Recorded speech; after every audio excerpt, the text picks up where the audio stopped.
Olá, muito boa tarde. O impacto dos primeiros anos de uma carreira profissional na vida pessoal e familiar, em contexto cada vez mais competitivo, é um dos temas principais para a ASEG Next, o núcleo da Associação Cristã de Empresários e Gestores, que Luís Lobos Xavier vai apresentar daqui a pouco neste programa.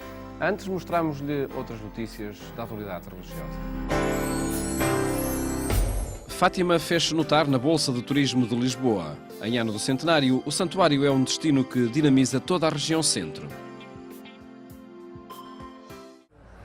O melhor do turismo em Portugal passa pela BTL. A Bolsa de Turismo de Lisboa voltou a reunir operadores e propostas turísticas de um país que registra um interesse crescente na procura mundial. Mas a oferta cultural também se articula com o religioso e, por isso, a Igreja não ignorou a oportunidade. É importante realmente também a presença aqui no contexto da Igreja, principalmente neste ano de centenário e da vinda do Santo Padre a Portugal, para realmente as pessoas também perceberem que a Igreja acompanha os tempos e que está atenta a todas as realidades que existem. A Diocese de Bragança Miranda destacava algum do seu património religioso, mas sublinhava também o trabalho em parceria que tem desenvolvido com outras instituições locais. É o caso do Geoparque Terra de Cavaleiros e da passagem protegida do Azibo, cuja dinamização juntou a Igreja, a Câmara Municipal e uma associação de caminheiros. Fizemos uma parceria para poder estabelecer este percurso que liga a Casa do Careto, uma tradição tão transmontana do Careto, até ao Santuário da Senhora do Campo. Julgo que são iniciativas que permitem realmente dar a conhecer o património e, ao mesmo tempo, cumprimos a nossa missão evangelizadora, que também é um dos nossos principais objetivos. A relevância do turismo religioso é muito importante e tem um destaque muito forte e acentuado. O município tenta dar o devido destaque, com o devido respeito e com todas as manifestações que existem em termos religiosos no nosso concelho, a cultura que existe, a tradição dos povos, que é muito importante, e poder ter essa liberdade de dar às pessoas o conhecimento dos grandes valores que nós temos, quer aqueles que estão materializados em termos dos monumentos que nós temos, quer das tradições que as pessoas têm dentro do culto da religião. Mas na BTL em destaque estava também o centenário das aparições em Fátima, um acontecimento que, aliado à vinda do Papa, está a mobilizar todos os recursos turísticos disponíveis na região. O presidente do Turismo do Centro de Portugal salientava que o centenário está a ter um impacto muito visível na região, mas chama a atenção para um pressuposto. De que não se esgota em 2017 essa capacidade de o turismo religioso crescer, de poder cada vez mais motivar visitantes e peregrinos. Nós nunca esquecemos a dimensão da evangelização que está associada à mensagem de Fátima, mas acreditamos que no bom uso que é dado dentro daquilo que é a atividade económica também pode ter um motor de desenvolvimento e criação de riqueza para podermos trazer às nossas populações. A Bolsa de Turismo de Lisboa a apresentar cada vez mais propostas turísticas associadas à espiritualidade, uma dimensão que a Igreja Católica está a desenvolver, acompanhando a tendência mundial que está a valorizar o turismo religioso. Conversas em altos voos, um livro da jornalista Aura Miguel, da Rádio Renascença, que apresenta a pessoa do Papa Francisco. Uma obra para apresentar aos portugueses o Papa que aí vem. É assim que a vaticanista Aura Miguel fala do seu livro Conversas em Altos Voos, baseado no contacto com Francisco ao longo dos últimos 4 anos. Em destaque está sobretudo uma entrevista que a jornalista da Rádio Renascença fez ao Papa argentino, pedida durante uma das viagens a bordo do avião papal. Não há ninguém que não queira entrevistar o Papa, mas quando ele chegou à minha frente, senti-me de tal maneira acolhida, podemos dizer assim, que arrisquei pedir-lhe uma entrevista e afinal ele aceitou. E aceitou de uma maneira também muito desarmante, porque não passou nunca por nenhum secretário, nem pelo porta-voz.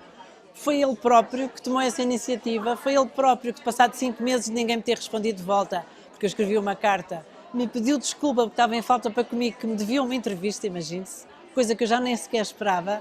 E, portanto, foi ele depois que me deu em mão um envelope com a hora e a data marcada, e todos esses detalhes eu conto no livro. Nos últimos 30 anos, Aura Miguel já acompanhou cerca de 90 deslocações internacionais de diferentes papas, primeiro João Paulo II, depois Bento XVI e agora Francisco. Nas páginas do seu livro, a jornalista recorda como conheceu o Papa argentino e partilha episódios do seu contacto pessoal com Francisco ou quando integrada na comitiva de imprensa. E realça a sua faceta de normalidade e proximidade, algo que os portugueses vão ter a oportunidade de constatar quando Francisco estiver em Fátima nos dias 12 e 13 de maio. Verdadeiramente, ele, se pudesse, era assim com toda a gente. Se ele pudesse, estava junto de toda a gente. E eu creio que essa é a experiência que ele vai viver cá, mas também, de certo modo, nós somos chamados a que ele experimente um acolhimento como ele gosta. Eu perguntei-lhe se ele já tinha vindo a Portugal e ele disse que não, só veio cá uma vez de passagem, mas conheceu, foi portugueses. E que ficou com muito boa ideia dos portugueses, não conheceu portugueses maus, disse ele. Portanto, espero que isso aconteça uma vez mais quando ele cá vier. O livro Conversas em Altos Voos, Encontros e Entrevistas com o Papa Francisco contou com a apresentação de Leonor Beleza e inclui um prefácio assinado pelo Presidente da República. Marcelo Rebelo de Sousa considera que, para cada época, tem havido um Papa concreto, como João Paulo II, Bento XVI e agora Francisco. É um Papa que está perto das pessoas, está perto dos seus problemas, que recorre a um discurso muito simples e muito claro. É um Papa muito preocupado com, ainda mais do que os seus antecessores, com os jovens, com os imigrantes, filho de imigrante, que acompanha, portanto, esses dramas que atravessam a juventude, atravessam as migrações, atravessam os refugiados, o próprio drama da Europa, de certa maneira envelhecida por comparação com aqueles continentes onde a Igreja Católica está a crescer e a florescer, e compreender este Papa na sua maneira de ser, a compreender o seu percurso, a sua biografia. É um Papa que vem da América Latina, olha para a Europa de fora, olha para o mundo a partir da América Latina. É um Papa que, no fundo, nunca deixa de ser bispo e nunca deixa de ser uma espécie de pároco ou de prior. Para Leonor Beleza, o livro de Aura Miguel mostra um Papa ousado e que incentiva as pessoas a buscarem sempre algo mais e melhor da vida. A arriscarem coisas difíceis, a não se conformarem com aquilo que têm, a educarem as crianças e, em particular, os jovens também para o risco e para as coisas novas, a ensinar as crianças e os jovens a darem os passos que são conhecidos e a arriscarem aqueles que não são conhecidos, numa linha que é muito própria do Papa Francisco e que é de exigência, de não nos sentarmos, de não nos acomodarmos, de fazermos coisas novas. Livro Conversas em Altos Voos, uma obra da jornalista Aura Miguel, com chancela da editora Paulus e dedicada ao Papa Francisco, que vai visitar Fátima nos dias 12 e 13 de maio. A Sociedade de São Paulo abriu uma nova livraria no Fundão. É um regresso à cidade que acolheu os paulistas pela primeira vez há 20 anos. É uma nova livraria a desafiar um trabalho muito para além das quatro paredes ou das estantes dos livros. A inauguração da livraria da Paulus no Fundão marcou o retomar dos projetos dos paulistas nesta região, a concretizar não apenas neste espaço, mas nos ambientes que por aqui são relevantes. As pessoas deslocam-se com muita facilidade. Agora, era importante que, e já estive a conversar isto com os responsáveis, que este espaço não ficasse fechado, mas que se abrisse a outras iniciativas. Está aqui no Fundão, mas também pode estar amanhã numa proposta na Universidade, mas pode estar depois numa outra proposta no Instituto, no Politécnico. As livrarias da Paulus são centros de cultura religiosa e também de formação humana cristã.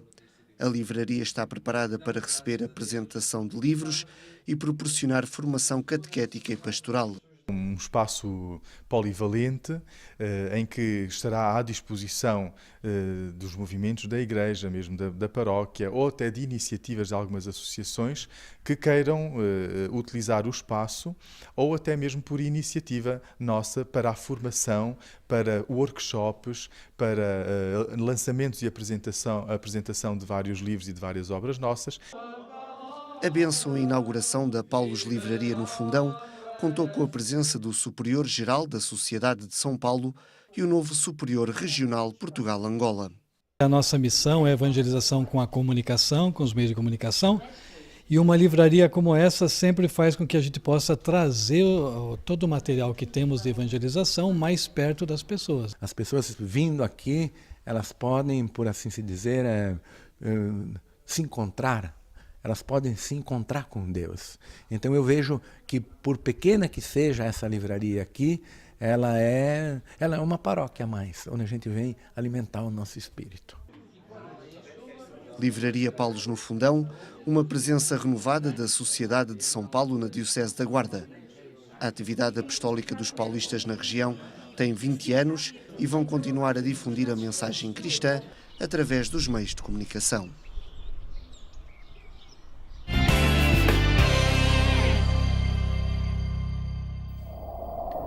Em agência.eclesia.pt atualizamos permanentemente estas e outras notícias. A ASEG Next é um projeto da Associação Cristã de Empresários e Gestores a pensar na geração entre os 20 e os 40 anos. Luís Lobo Xavier é o responsável por este núcleo da ASEG, hoje convidado do programa Eclésia. Muito boa tarde, obrigado por estar connosco. Luís Lobo Xavier, pedi-lhe para nos apresentar antes de mais este núcleo da ASEG Next, e surgiu a partir de que preocupações, que motivações levaram a identificar aqui um setor de ação? Muito boa tarde e obrigado por estarmos aqui hoje. A ASEG Next surgiu porque, de facto, a ASEG apercebeu-se que havia uma geração, esta geração entre os 20 e os 40 anos, que tinha desafios próprios em relação à vida profissional, e desafios que não só eram diferentes do que a geração mais velha tem, mas também eram diferentes dos desafios que esta geração tinha quando tinha a nossa idade. Quando falo nestes desafios, falo, por exemplo, na conciliação da vida pessoal e profissional com filhos pequenos, numa altura em que, às vezes, em que muitas vezes o apoio ou da voz ou de outras estruturas da sociedade é menor.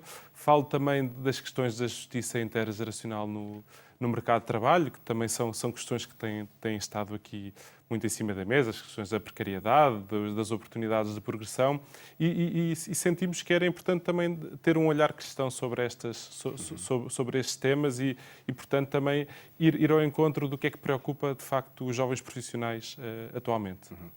Partiu este trabalho de um inquérito realizado a essa faixa entre os 20 e 40, certo? Exatamente. Quer dizer, nós, no fundo, a primeira coisa que queríamos fazer é conhecer, de facto, o que é que preocupam estes jovens profissionais. E então fizemos este inquérito com uma amostra de 400 pessoas e, no fundo, confirmámos algumas suspeitas que já tinham. Só para dar alguns exemplos, metade dos inquiridos sente que as suas competências não estão a ser aproveitadas. Ou seja, existe aqui algum desânimo. Na relação que falámos há pouco também da vida pessoal e familiar, para além de muitos dos inquiridos não terem filhos, que é uma coisa que já sabemos, a taxa de natalidade é baixa, os que têm, muitos deles, 1/3, diz que não acompanha os filhos como gostaria. 35% refere que não tem os filhos que gostaria, poderia ter mais filhos, portanto, por razões de trabalho, de stress, de competitividade, razões económicas. E, portanto, isto, no fundo, mostra que há aqui uma série de temas que é importante nós tentarmos aprofundar, nós percebemos as causas e, no fundo, tentar dar alguma resposta. E, através deste núcleo da ASEG, a Associação Cristã de Empresários e Gestores, que soluções podem ser encontradas, que pistas podem ser propostas a quem está no início de uma carreira profissional? Nós, no fundo, queremos trabalhar aqui várias vertentes. A primeira começa pela consciencialização, ou seja, a maior parte do tempo que eu passo acordado é a trabalhar, nem é com os meus filhos, nem com a minha mulher. Portanto, se de alguma forma nós queremos ter nós como associação cristã, queremos ter uma postura de sermos sinais de Cristo, um dos principais sítios onde podemos fazer é no trabalho. E, portanto, no fundo, a primeira parte passa por consciencializar as pessoas desta importância, de sermos sinais de Cristo no trabalho. E, de alguma forma, também transmitirmos uma mensagem que seja ativa e inspiradora para as pessoas poderem mudar o seu ambiente profissional e no fundo, uma mensagem de confiança, porque isto quer dizer, a realidade muitas vezes pode ser negativa, nós podemos olhar para essa realidade de uma forma negativa ou podemos tentar ter aqui um olhar positivo. Em termos de medidas concretas, uma das coisas que existem são grupos Cristo na empresa, que são grupos mensais, reuniões mensais com 10 jovens profissionais, com 2 séniores, pessoas mais experientes que acompanham o grupo. estes grupos discutem estes temas e podem ser temas como dilemas éticos na vida profissional, enfim, há uma série de temas que, no fundo, problemas que temos no dia-a-dia, que não só pela discussão, pela partilha destes problemas com pessoas que vivem a mesma realidade, mas também com o apoio de pessoas mais experientes que acabam por dar um feedback que é útil, isto acaba depois por ter bastante impacto no nosso dia-a-dia profissional. Este é um dos exemplos. E que tem por consequência, por exemplo, olhar alguma competitividade que possa existir no ambiente de trabalho de forma diferente? Exatamente, esse é um dos pontos. Quer dizer, hoje em dia as pessoas sentem-se muito pressionadas, por exemplo, eu tenho que ser melhor que o do lado porque há poucas oportunidades, portanto eu tenho que ser melhor, tenho que me destacar. E muitas vezes até pode haver a tentação, até porque isso acontece, quando olhamos para o lado, de o fazer de uma forma que seja menos ética, menos correta, menos verdadeira. E quer dizer, e nós sentimos que como cristãos e como católicos temos aqui a importância de assegurarmos uma certa coerência e unidade de vida, quer dizer, não podemos ter uma postura fora do trabalho, no nosso voluntariado ou na nossa família, e depois chegar ao trabalho e temos uma postura totalmente diferente. Mas isso é possível, e na experiência que vai tendo no contacto com outros profissionais e sobretudo, de facto, no ambiente empresarial da atualidade, é possível manter essas atitudes?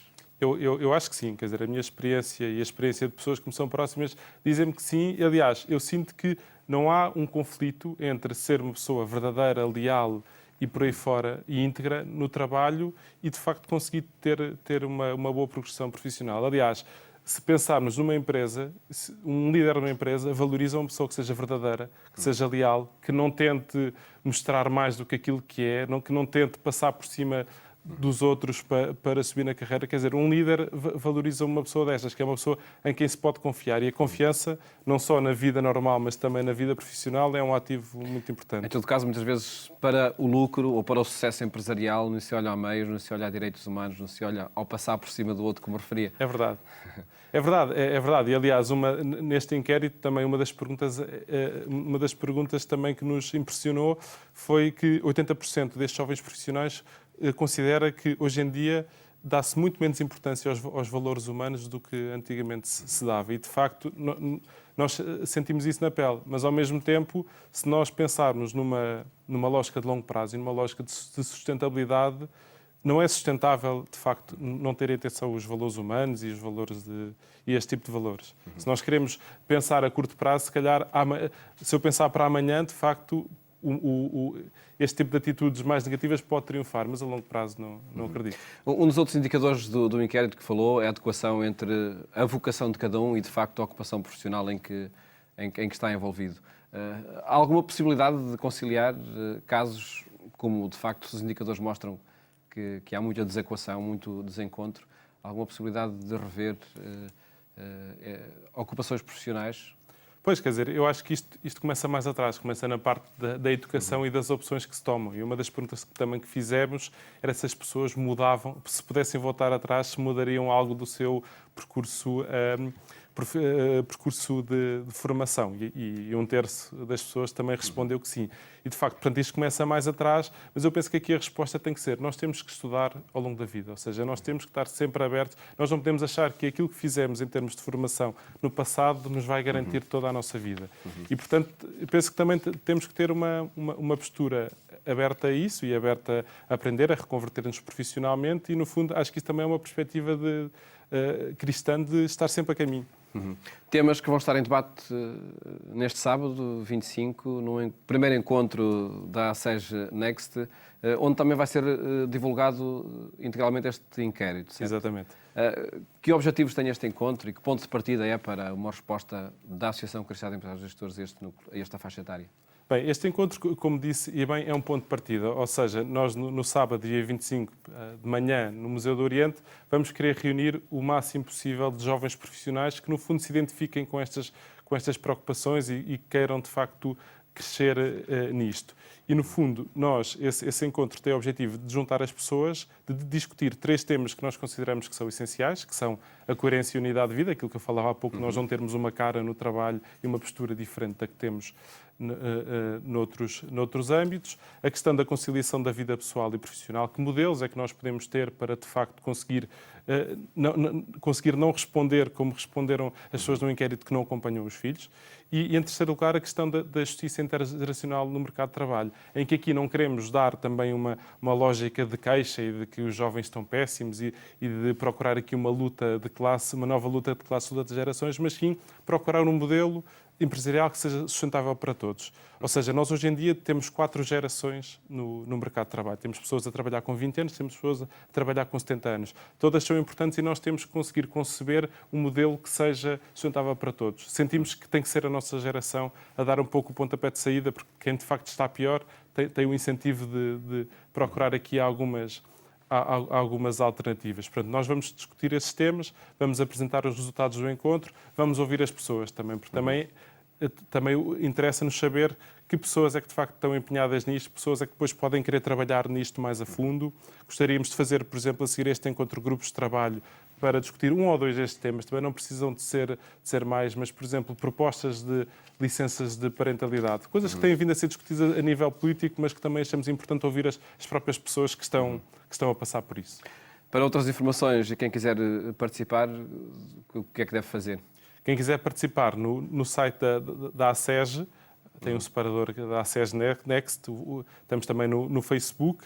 Quem quiser participar, entra no site, pode se inscrever, as inscrições estão abertas, como disse, o encontro é já no dia 25 e depois, a partir do encontro, mais eventos se seguirão. Vamos também criar uma comunidade online, porque de facto nós também, uma das coisas que sentimos é que as pessoas hoje em dia não têm tempo. Podem ir pontualmente a um encontro, um grupo, mas hoje em dia as pessoas também funcionam muito pelo meio digital e, portanto, queremos ter essa presença. E os temas, por certo, que continuarão aí a ser debatidos. Muito obrigado, Exatamente. Luís, Muito obrigado, por ter estado neste programa e felicidades para este projeto na ACEG. Mais logo, siga-nos também na rádio, na Antena 1, onde fazemos companhia pelas 22h45. Votos de boa tarde. Até amanhã, se os quiser.